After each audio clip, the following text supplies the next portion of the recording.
Hey, Kelly, welcome to the Empoweredpreneur podcast. I'm so excited to have you here. Your story is really cool. I found you online and I right away I saw you were a paramedic who decided one day to start a flower field and this flower business. And right away I was like, okay, I know there's a good story there. And that sounds like it was a really big leap. So maybe Kelly, welcome once again. Could you start by telling us a bit more about who you are and what you do? Yes, well, thank you so much for having me here. My first podcast ever, so I'm pretty excited. Um, yeah, I am 35 years old. I'm a married mom of two littles. I was born and raised in Ennismore, ended up back here. And yeah, I worked as a paramedic in my hometown of Peterborough for 14 years. Fresh out of college, I got hired, and I think it was like 19 when I started, which is crazy. And yeah, it was such a big goal of mine from a really young age. I've always been like a goal oriented person and was like, I need to know what I'm doing with my life. And so that sort of popped into my head one day, and I was like, yeah, I think I would like that. And I went for it, and I loved it. And it was such a great career. I learned so much about myself, made so many like lovely connections with other colleagues. Um, yeah, it was amazing. But it also then started to kind of pull things away from me. So slowly but surely, I was like, oh, I don't know if this is forever for me. And I always wanted to have a backup plan because I didn't see it being forever. But I was like, oh, I don't know what that is. I was like searching and just nothing was fitting. So flowers came into my life very unexpectedly. I had no agriculture background, no farming experience. I killed every house plant I ever owned. I planted potato vine one year, and I thought I was growing potatoes. I truly expected that I would get potatoes from like this decorative foliage. So I really knew nothing about it. So my cousin, actually, Christina Crowley, Callahan now, she invited me over to her house, and they were growing their own cut flower garden. And I was like, sure, I'll come. Like, I have no idea what that'd be like. And my daughter and I went, and it just had this like profound impact on me, obviously. And I thought I need to have this in my life like forever. So I went to work with my husband for my birthday that year. I said, can we rent a rototiller and can we till up some dirt? I want to plant a garden next year. So that's where the little passion began, and it's obviously grown into so much more. Um, and then eventually that dream sort of grew bigger than everything, and I shifted my whole life around it. Wow. So, yeah, so tell me a little bit more about the dream exactly. What's your mission? Yeah, so it all has come like unexpectedly to me. So it kind of I would love to say like, oh, I saw a need in the market, and I thought, oh, I'll fill that need, and look at it from a business standpoint. And it wasn't at all that. It was quite self-serving to start with. I needed it. I needed what the garden and the flowers gave me. I needed that peace and quiet. At this point, I had my daughter, who I think was about 1.5 at the time, and there was like the pandemic, and I had just returned back to work from my maternity leave. And yeah, the day I went back, the pandemic was declared, and everything was a disaster at work, and all of our directives were like wiped out, and it was intimidating. And yeah, we got through that obviously, but I needed some calm, and the garden and the flowers just did that for me. They like just turned my nervous system like right around, and I couldn't explain what was happening, but I was just like, I know this feels good and I need more of this. So, um, yeah, I just wanted to have it in my life. It did a lot for my mental health, just me as a whole person. And I knew if it was doing this for me and it was so unexpected, that I'm sure it would do this for other people. But not everyone gets the experience to be like, oh, hey, you want to go pick flowers, right? So Absolutely, yeah. I kind of, yeah, I kept kind of growing it, being like, I want to reach other people with this. So I invited some friends out and we had different little family things here, and people would come out and be like, "Oh, I get it. I get it why you're doing this now." Like just after being in the garden for, 20 minutes or half an hour, they're like, "Wow, I see what it does now." So I just felt like it was almost my responsibility to, once you find something like this, to share it with other people and hopefully be able to kind of bring a little bit of a pause in everyone's life, and let them like slow down and connect with themselves and nature and others, and just like, yeah, take a pause for like intentional living and reevaluate kind of where you're at and what you want in life, and just kind of reset. I mean, we can't all go away for a week and go on a vacation or even a full weekend retreat. And my hope is that these little visits to our flower field will kind of give you that same, guess, like a dopamine boost, really, that people Yeah, really need. I think that's beautiful, and that's a beautiful message that lies in there too. So, when you had this moment of realizing like, "Okay, this is where I wanna be spending my days, like, I want to be in the garden, I want to," but how did you get to the point of recognizing that there was a business opportunity there? And what other like, I noticed you have other services and things that you're offering at your garden. Can you tell us a little bit more about the entrepreneurial side of things and how you had that pivotal moment of realizing like, okay, I can actually make an income doing this? Yeah, so I would say I was my biggest block. I was my biggest problem in the way. Just being like, well, I don't know, everyone wants to grow flowers and then be out here in the garden, like, of course. But like, is it doable? I don't know. Um, but it was just one of those things that was sticking. It wasn't going anywhere. I just kept talking about it over and over and over again. And my brain just kept going with different ideas of like, I have to find a way to make this doable. So yeah, kind of tapping into my creative side, which I hadn't utilized in a long time, and thinking of different ways that we can offer experiences and like these wellness opportunities, not just fresh cut flowers, right? So everyone loves fresh cut flowers, but just to be able to expand on that. And then also at the top of my list was finding different revenue streams that were more passive, just because my whole purpose of doing this was to build a life, with my family and a career around that, rather than building a career and our life around the career. Um, my husband's You self-employed speak to too. me on that one. Yeah, I love that. Yeah, I feel like so many people are starting to be like, "Hey, wait, we did this backwards. So what have we done?" Right? And as a mom, Um, you get to a point where intuitively you feel when that disconnection's happening or the thought of having to send your kids away, it can be really hard. Like that can be a strong motivation to build that lifestyle just to be with them. Absolutely. And that guilt still to this day creeps in. Like this morning, sending my son to daycare, I was like, am I doing the right things? Like, I'm building this life so that I have more flexibility and can be here for them. But to do it, I also need to send them to daycare and school and like, and build it. But so, like, it doesn't end, it just Yes. keeps going. Yes. But yes, the Mhm. long term goal is at least where we want it to be.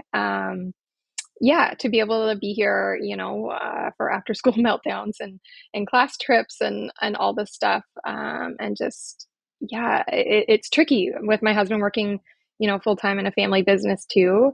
It was going to turn into a, like, well, who's gonna, like, someone's got to be here for these times, and of course we could hire someone, right? But I'm like, we're missing the point right there. So this was just such like a perfect opportunity to kind of encapsulate it all and do it all. Amazing. So tell me about the other services and stuff that you have at your field. Yeah, so we offer a kind of a variety of services here. So we offer pick your own dates, and those will be coming out in August and September. So those are just evenings where you can come, stroll the whole flower field, kind of pick your favorite flowers, cut them, put them in a joy jar, and then take them home with you. Um, they've been really well received. We did a couple last year as like a little trial run, and everyone was just like, oh man, like it was just so nice to see the stress melt away and see that kind of magic happen to everyone else. Um, so as well, we're offering yoga and you pick nights. So we have yoga practitioners that come out and do like a nice little sundown yoga session, um, which again we tried last year, and they were really well received. And then either before or after the yoga, everyone's picking their own jars of flowers, which is super lovely. And Reiki reflexology. So we have another practitioner who comes out and does that amongst the flower field. So those are individually booked sessions. Obviously, we're not having like group foot rubs happening out here, but yeah, I actually tried it last year for the first time myself, and I didn't know what to expect. I had no idea, and it was glorious. It was so lovely. And kind of tapped me into a whole other world that I was like, I need to dive into this a little bit more too. Um, we also Yeah, offer that's actually what photography. started So, my entrepreneur that's what started my entrepreneurial journey too was Reiki. That was like oh, the first really? thing I did was get certified in Reiki, start offering sessions and everything just expanded from there. But yeah, I think that's beautiful and No it would be way. so nice to do that in a flower field too. So yeah. And sorry, Oh, but that's so continue with the cool. other services. I just wanted to add that because I think that's awesome that you're doing that. Yeah. Yeah. I feel like we've just cracked the surface of that where we're like, oh, there's more here. Um, but yeah, it was brand new to me, and I'm excited to kind of start offering more of those experiences as well. Um, yeah, so we also offer photography. We have a bunch of photographers that have dates booked out here, and then they offer mini photo sessions. So families, individuals, groups, whoever, they can come out and pick a jar of flowers and have their photos taken. And yeah, kind of have two things to go home with, both memories captured and also a beautiful jar of flowers. Um, Kind of a nice experience if you're awkward in front of the camera, which, like, hello, who isn't?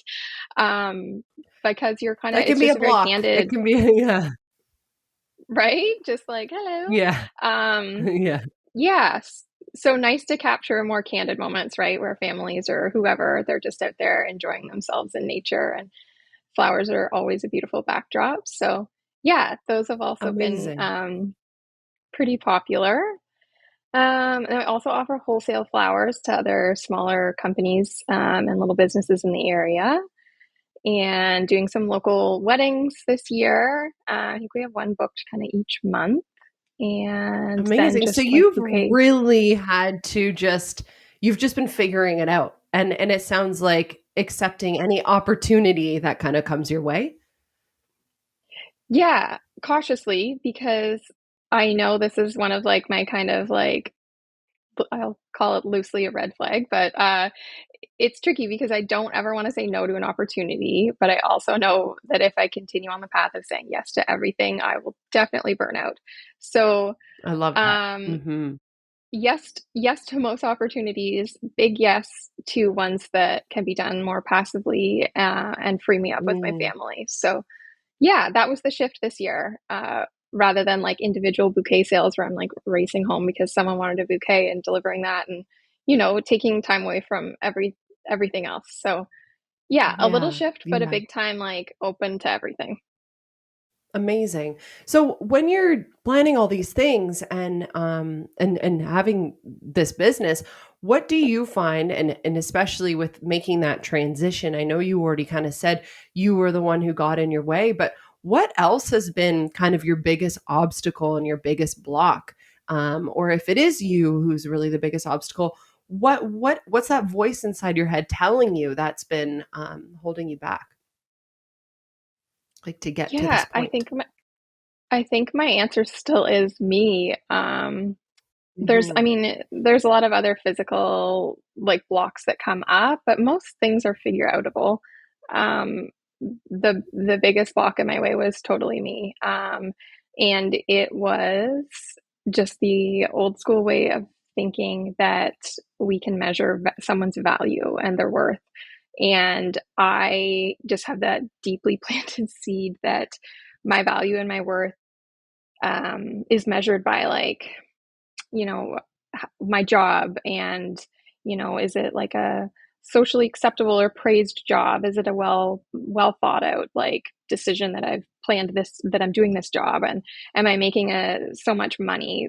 The old school things that I thought were what a successful person is, and it's unlearning all of that, that it blocks me because it sneaks up randomly, and I'm like, oh geez, should I get another job? Like, should I do this and another job, thinking that that will somehow boost my worth or my value. But I've, at least now that I've acknowledged that part, it's helpful when it creeps up and I'm like, oh, I don't know about this. I'm like, nope, focus on focus on the end game, focus on your goal, and everything is going to keep on coming here. But yeah, I got in my own way a lot. And the decision to start this business and to quit my other job, it was me in my way. Until finally I was like, I've got to do this. Like, just believe in yourself for once here and do it. So yeah, that was an interesting realization that my biggest problem is me. I love that. What's been the most rewarding part about ever since you decided to take the leap and do it? Hmm, that's so tricky to answer. I don't know if I can pick one thing. Um, the things that I've just like loved about it are um, connecting with a whole other community that I didn't even know existed. Just so many people that I've met along the way now.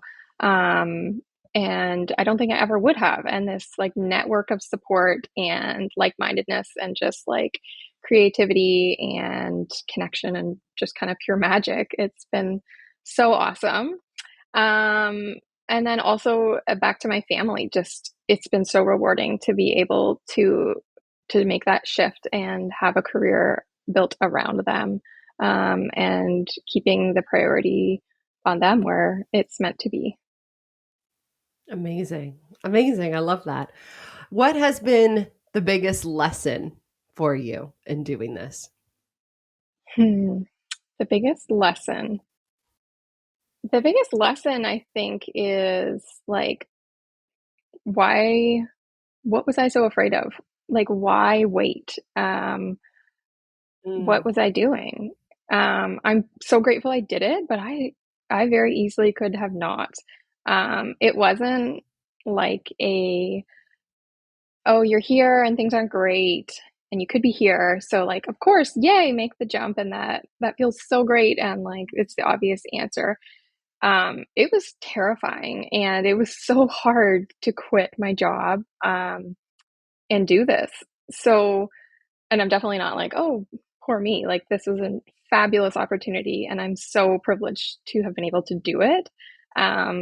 But yeah, it isn't always like a big pull and an easy jump, but I'm just so grateful that I did it. And now I'm still 35 years old and my kids are still little and we still have so much of our life ahead of us. And I'm really grateful that I did it when I did it, and we still have so much life left to live, and I'm not kind of looking back with that remorse. amazing. That's amazing. Thank you.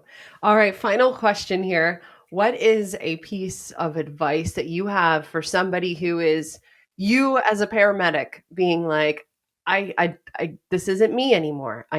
But not knowing how to get out. What piece of advice do you have for them? Oh, I have a lot.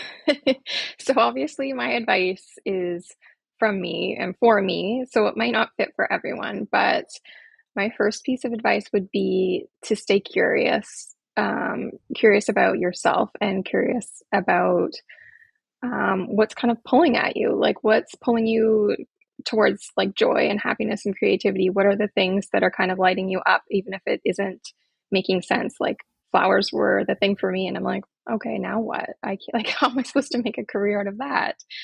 But being curious and really thinking about, well, maybe, right, maybe there are other things. And then also being curious about yourself, like, how are you actually doing? Because so often we just get stuck in this habit, and we get used to how we're functioning, even though it's actually not good at all. And to take a pause and step away even and think, okay, how was I doing in that career? Was it suiting me well? Was it suiting my family well? And for some people, maybe it is, and that's great. But other people, I feel like, may get that realization that this actually is not helping me. One other thing I found helpful for myself was I made a big list of the challenges that I thought I would see come up, and that I'd be faced with while quitting my job and starting a new career. Um, for example, like finances. Okay, I need to like limit spending and decrease spending in a ton of different areas, cut costs wherever I can, and what will that be like? And thinking, okay, well that'll be challenging, and there'll be some trials with that. But again, I looked at it from a new angle and was like, there's also an opportunity for huge growth there too. Like, so much happiness is not coming from money, right? So I'm happiest out in the fields and with my family. So there's a lot of the challenges that come up. If you can push through them, they turn into just like growth and a whole other world through there. So, yeah, my advice would be to make a list of all of the things that you think you'll face as challenges, both kind of physical challenges with your business and then your own personal challenges, your mental health and all of the things. Um, and write out what you think the growth could be from them. And if they bring good growth, I mean, there's really no wrong way about taking that choice. That's such good advice. That's really great advice. Thank you. Thank you so much. And No just to problem. close, where can people find you online, or do you have a website? Do you have social media that people can look up? Yeah, so our website is sanctuaryflowerfields.com. So there's our events listed on there, contact page, wholesale opportunities. And then our Instagram, same thing, is Sanctuary Flower Fields. That's where I would say most of the interaction happens. I struggle to keep up with multiple platforms at once. But you can also send us an email at sanctuaryflowerfields@gmail.com. Amazing. Thank you, Kelly. Thank you so much. Thank you. Thank you for having me.